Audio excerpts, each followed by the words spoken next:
sangat ada kaitannya antara utang dengan kesejahteraan rakyat ya. Kementerian Keuangan, Menteri Keuangan Ibu Sri Mulyani baru saja melonceng bahwa posisi terakhir utang sektor publik kita itu berada pada posisi 7.014 triliun begitu ya. Utang sektor publik itu maksudnya adalah utang pemerintah pusat, utang pemerintah dan ditambah utang pemerintah daerah. Dan baik dalam berupa pinjaman ke luar negeri, ke lembaga dunia, itu sangat kecil sekarang porsinya, hanya sekitar 12%. Tapi mayoritasnya adalah surat utang, berupa surat utang atau bond bahasa Inggrisnya gitu.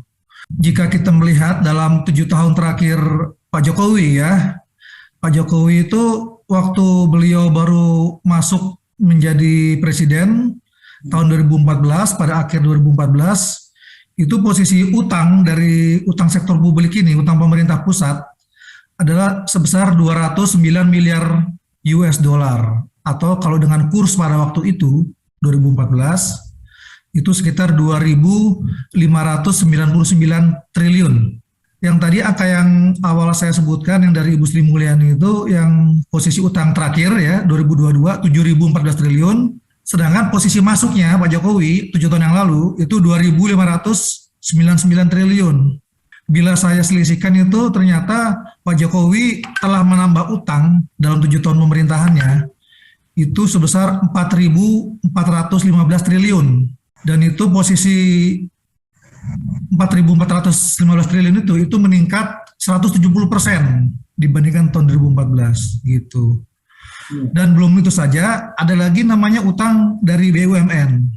Memang berdasarkan putusan Mahkamah Konstitusi tahun 2012, BUMN secara legal tidak dikategorikan sebagai sektor publik, sehingga logika hukumnya utang BUMN tidak termasuk utang sektor publik. Tapi kan faktanya secara ekonomi, bila BUMN itu merugi, itu kan selalu ditalangi oleh pemerintah. Utangnya pun akhirnya dibayar publik begitu. Jadi saya hitung juga nih utang BUMN. Posisi utang BUMN di tahun 2014, ini non lembaga keuangan ya, artinya di luar bank.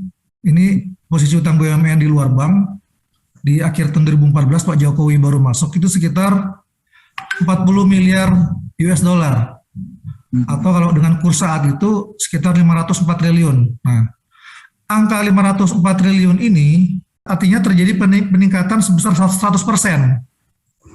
Dari posisi 500 triliun menjadi 8 tahun kemudian di tahun 2022 awal menjadi 1.012 triliun. Jadi dari 504 triliun menjadi 1.012 triliun. Artinya ada peningkatan 100%. Jadi tadi utang sektor publik meningkat 170% selama 7 tahun. Ini selama 7 tahun juga utang BUMN meningkat 100% dari 500 triliun ke 1.012 triliun. Bila ditotalkan antara utang BUMN tersebut dengan utang sektor publik menjadi totalnya 4.923 triliun. Itulah utang yang dibuat oleh pemerintahan Pak Jokowi. Nah, pertanyaannya kan dengan utang 4.923 triliun selama 7 tahun pemerintahan Pak Jokowi ini, apa sih yang didapat rakyat Indonesia? Kan itu kan. Apa sih dampaknya? Uangnya banyak banget, 4.923 triliun itu banyak banget kita lihat.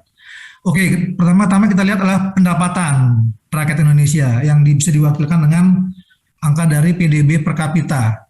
Kita lihat bahwa PDB per kapita rakyat Indonesia itu di tahun 2014 akhir itu berkisar 3.491 US dollar atau kalau di kurs rupiahkan saat itu menjadi 41,8 juta rupiah. Nah, di tahun ini pendapatan per kapita rakyat Indonesia meningkat menjadi 62 juta rupiah. Meningkat 40%. Yang bila dibagi selama 7 tahun tuh, artinya 41% dibagi 7 tahun, artinya setiap tahun tumbuh rata-rata 5,8%. Oke ya. Nah, pertumbuhan pendapatan per kapita 5,8% ini coba dibandingkan tadi dengan peningkatan utang sektor publik yang 170% selama 7 tahun. Atau kalau per tahunnya menjadi 25%. Artinya tumbuh 4 kali lipat pertumbuhan utang 4 kali lipat di pertumbuhan pendapatan. Itu baru dibandingkan dengan pendapatan. Yang pertama kita lihat bandingkan lagi antara angka kemiskinan akhir tahun 2014 itu sebesar 27,7 juta jiwa. Jadi Pak Jokowi masuk 2014 itu angka kemiskinan 27,7 juta jiwa. Ini menurut Badan Pusat Statistik ya. Yaitu sekitar 10,9% penduduk lah tahun 2014 itu yang miskin. Kemudian ini angka terakhir 2021 bulan September BPS juga. Itu angka kemiskinan 26,6 juta. Jadi selama 7 tahun menurun dari 27,7 ke 26,6. Itu penurunannya hanya 1,1 juta. Dengan uang 4.900 triliun, kita hanya berhasil menurunkan 1 juta orang selama 7 tahun.